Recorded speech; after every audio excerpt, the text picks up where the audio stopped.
The city of Dusseldorf lay quietly under a blanket of fog, the streets slick with the remnants of a late spring rain. A soft breeze whispered through the alleyways, carrying with it the scent of damp earth and decay. But there was something else in the air, a palpable sense of dread, as if the city itself knew that something evil lurked in its shadows.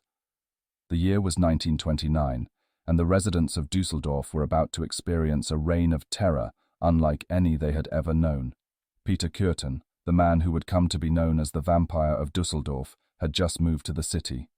To his neighbors, he was an unremarkable figure, a man of average height with thinning hair and a slight, almost forgettable frame. But behind those dark eyes lay a mind twisted by sadism and a thirst for blood that could never be quenched. Kurten had always been drawn to blood. It was not just a fascination, it was an obsession. As a child, he had watched with rapt attention as his father beat his mother and siblings, the sight of their blood awakening something dark within him.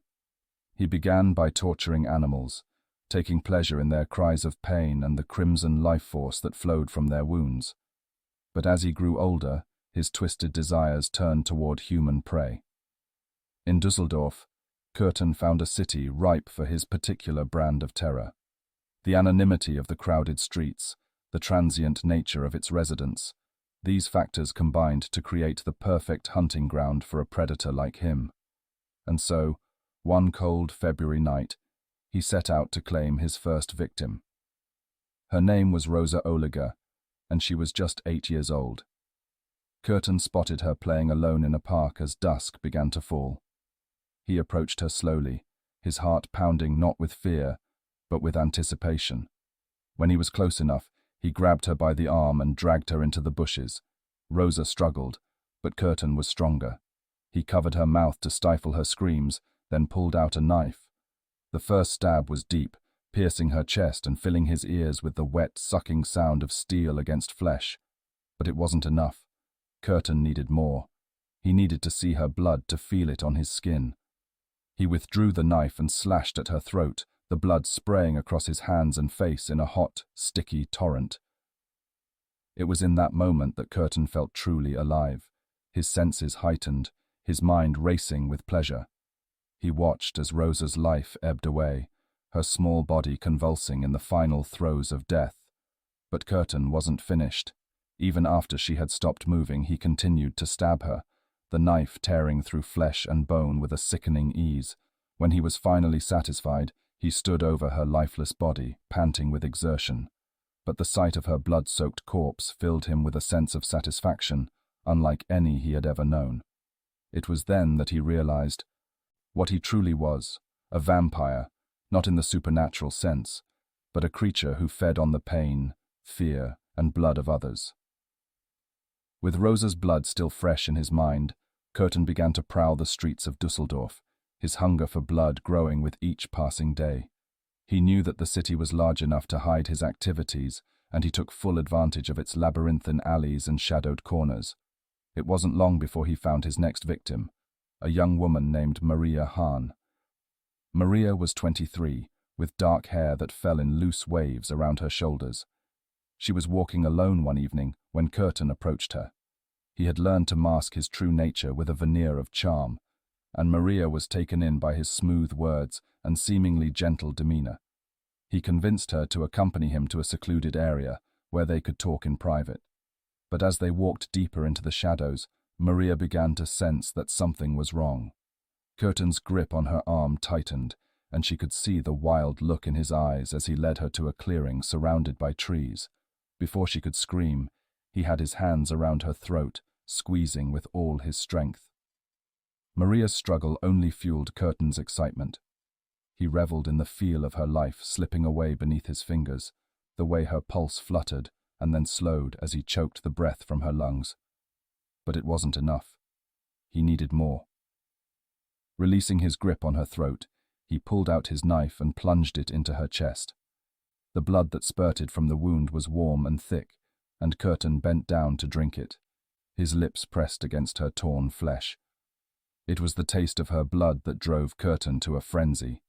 He stabbed her over and over again, each thrust of the knife releasing more of the crimson elixir that he craved.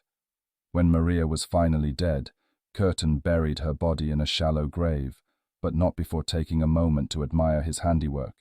The blood that stained the ground, the lifeless eyes staring up at the night sky. These were the images that would haunt his dreams and fuel his desires. As Kurten's murders continued, the city of Dusseldorf was gripped by fear. The newspapers dubbed him the Vampire of Dusseldorf, and the police were at a loss to explain the sudden rash of brutal killings. But Kurten remained undeterred, his confidence growing with each successful attack. He began to experiment with different methods of murder, each more sadistic than the last. Some victims he strangled, enjoying the feel of their throats crushing beneath his hands. Others he stabbed repeatedly, the blood spraying across his face and clothes in a shower of red. But no matter how he killed, the result was always the same: satisfaction, followed by an insatiable hunger for more. One of Kurten's most notorious murders was that of Louise Lenson, a 14-year-old girl who had the misfortune of crossing his path one summer evening. Kurten lured her into a wooded area, promising her safety and companionship. But once they were alone, his true nature emerged. He strangled Louise until she was unconscious, then laid her on the ground and began to stab her. Each thrust of the knife was slow and deliberate, as if he were savoring the act itself. The blood pooled beneath her body, seeping into the earth, and Kurten knelt beside her to drink it. But it wasn't enough. Kurten needed more blood, more fear, more pain. He continued to stab Louise long after she was dead, her body jerking with each violent blow. When he finally stopped, the ground around her was soaked with blood, the air heavy with the scent of death. It was in these moments that Kurten felt truly alive. The thrill of the hunt, the ecstasy of the kill, the taste of blood on his tongue, these were the things that defined him, that gave his life meaning. And as the bodies piled up, so too did his desire for more. As the summer of 1929 gave way to autumn, Kurten's killing spree reached its peak. He roamed the streets of Dusseldorf with a hunger that could not be satisfied, his thoughts consumed by the need for blood. The city was paralyzed with fear, the residents too afraid to leave their homes after dark. But Kurten was relentless. He attacked without warning, striking down anyone who crossed his path. Men, women, children, it didn't matter. To Kurten, they were all prey, and he was the predator. One of his most brutal murders was that of Rudolf Scheer, a 35-year-old mechanic. Kurten spotted Scheer walking home late one night, his footsteps echoing in the deserted streets. Without a word, Kurten approached him from behind and struck him on the head with a hammer. Scheer collapsed to the ground, blood pouring from the wound, but Kurten didn't stop.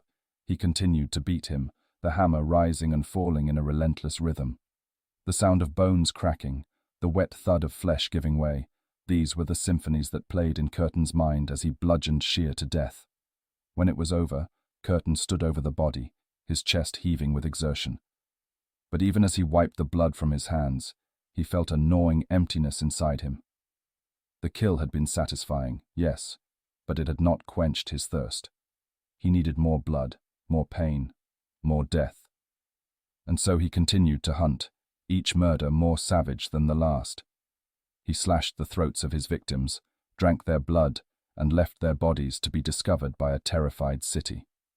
The police were baffled, unable to catch the killer who seemed to strike at will, leaving no clues behind. But Kurten was careful. He changed his methods, his appearance, his routines, always staying one step ahead of the law. And as the months went by, his confidence grew. He began to see himself as invincible, a true vampire who could never be caught. But even the most cunning predator can make a mistake. Kurten's downfall came not from the police, but from his own arrogance. In May 1930, he lured a young woman named Maria Budlik into his trap, just as he had done with so many others. But this time, something went wrong. Maria was not like his other victims. She was sharp, resourceful, and sensed the danger in Kurten's eyes before he could make his move. Kurten had met Maria Budlik on the streets of Dusseldorf, offering to guide her to a boarding house where she could find lodging. The charm he so often wielded like a weapon worked on Maria, and she followed him into the darkened streets, oblivious to the horrors that awaited her. But as Kurten led her deeper into a secluded area, Maria's instincts began to scream at her. The eerie silence, the coldness in Kurten's demeanor, It all added up to something terribly wrong. When they reached a remote part of town, Kurten's demeanor shifted from charming to sinister. He grabbed Maria, intending to overpower her and satisfy his bloodlust once more. But Maria fought back with a strength born of sheer terror. She scratched and clawed at him, managing to break free of his grasp. In her panic, she fled through the winding streets, never looking back. Kurten, caught off guard by her resistance, chose not to pursue her. He underestimated her determination to survive. Maria's escape was the beginning of the end for Peter Kurten. She went straight to the police, providing them with a detailed description of her attacker. The police, desperate for any lead, finally had something concrete to work with. They began to narrow down their suspects, and it wasn't long before Peter Kurten's name came to the forefront. For all his cunning, Kurten had grown overconfident, believing himself to be untouchable. He didn't realize that his careful mask of normalcy had begun to slip. The police, armed with Maria's description and a list of suspects with a history of violent crime, began to close in on him. On May 24, 1930, Peter Kurten was finally arrested. He was apprehended near his home, where he had been hiding in plain sight.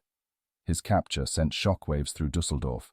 The vampire, the monster who had terrorized the city, was now in chains. Kurten's confession was as chilling as his crimes. In a series of interviews with Dr. Karl Berg, a forensic psychologist, Kurten recounted his murders in graphic detail, speaking with a disturbing lack of emotion. He described how he had lured his victims, how he had savored their fear, how he had watched the life drain from their eyes. "I wanted to commit murder," Kurten told Dr. Berg, "and I wanted to commit murder as often as possible. It gave me a feeling of pleasure, a satisfaction. When I attacked people, I did so with the intent to kill. And when I saw their blood, I felt a strange excitement, a satisfaction. It was as if I was drinking their life force." Dr. Berg's analysis of Kurten was damning. He described Kurten as a sadistic psychopath, a man who derived sexual pleasure from the act of killing. Kurten's vampiric tendencies, his obsession with blood, were deeply rooted in his psyche. He craved the sight, the smell, the taste of blood. It was an addiction that could only be sated by murder. Kurten's lack of remorse was perhaps the most terrifying aspect of his character. He spoke of his victims as if they were mere objects, means to an end, tools to feed his insatiable hunger. To Kurten, the lives he had taken were insignificant compared to the pleasure he had derived from their deaths. Kurten's trial began on April 13, 1931, and it quickly became a media sensation. The courtroom was packed with journalists, spectators, and the families of his victims, all eager to see the man who had terrorized Dusseldorf for so long. The evidence against Kurten was overwhelming. His detailed confessions, coupled with the testimonies of surviving victims like Maria Budlik, painted a horrifying picture of a man driven by an uncontrollable urge to kill. The stories of his vampiric tendencies, drinking the blood of his victims, returning to the scenes of his crimes to relive the experience, only added to the public's fascination and revulsion. Kurten's demeanor during the trial was unnerving. He displayed no remorse, no guilt. Instead, he seemed to relish the attention, even enjoying the recounting of his gruesome deeds. When asked why he committed such heinous acts, Kurten replied, "I don't know. I just had to. I had to see their blood. I had to feel their fear. It was like a thirst that could only be quenched by their pain." The trial lasted 10 days, during which Kurten's defense team tried in vain to plead insanity. But the jury saw through Kurten's calculated madness, recognizing the cold, methodical nature of his crimes. On April 22, 1931, Peter Kurten was found guilty on all counts and sentenced to death. The date of Kurten's execution was set for July 2, 1931. As the day approached, Dusseldorf was gripped by a mixture of relief and morbid curiosity. The vampire was finally going to meet his end, but the question lingered: would death be enough to stop the monster? On the day of his execution, Kurten was led to the guillotine in Cologne. He remained eerily calm, showing no signs of fear or regret. When asked if he had any last words, Kurten's response was chilling. "Tell me, after my head is chopped off, Will I still be able to hear, at least for a moment, the sound of my own blood gushing from the stump of my neck? That would be the pleasure to end all pleasures. With those final, macabre words, Peter Kurten was beheaded by the guillotine. The blade fell, severing his head from his body in one swift motion. The man who had terrorized Dusseldorf, who had murdered without mercy, who had fed on the fear and blood of his victims, was finally dead. But even in death, Kurten's legacy lingered. The stories of his vampiric tendencies, his thirst for blood, and his cold, calculating nature would live on in the annals of criminal history. He would be remembered not just as a serial killer, but as a creature of the night, a real-life vampire who had walked among the living. The city of Dusseldorf slowly returned to normal after Kurten's death, but the scars he left behind would never fully heal. The families of his victims were haunted by the memories of their lost loved ones, the gruesome details of their deaths forever etched in their minds. For years, the spectre of Peter Kurten loomed over Dusseldorf, a reminder of the darkness that can lurk within the human soul.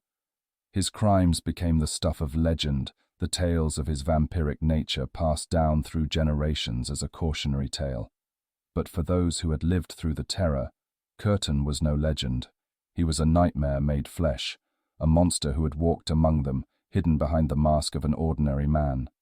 And though he was gone, his shadow remained, a dark stain on the city that could never be erased. The Vampire of Dusseldorf was dead, but the fear he had instilled lived on, a chilling reminder that true evil can wear the face of a man, and that sometimes the monsters are real. Thank you all for making it through this truly morbid tale of horror. May the victims of these terrible murders rest in peace all these long years later. If you can take the time to subscribe to our channel and comment on the kind of content you would like to see and hear, it would help out greatly.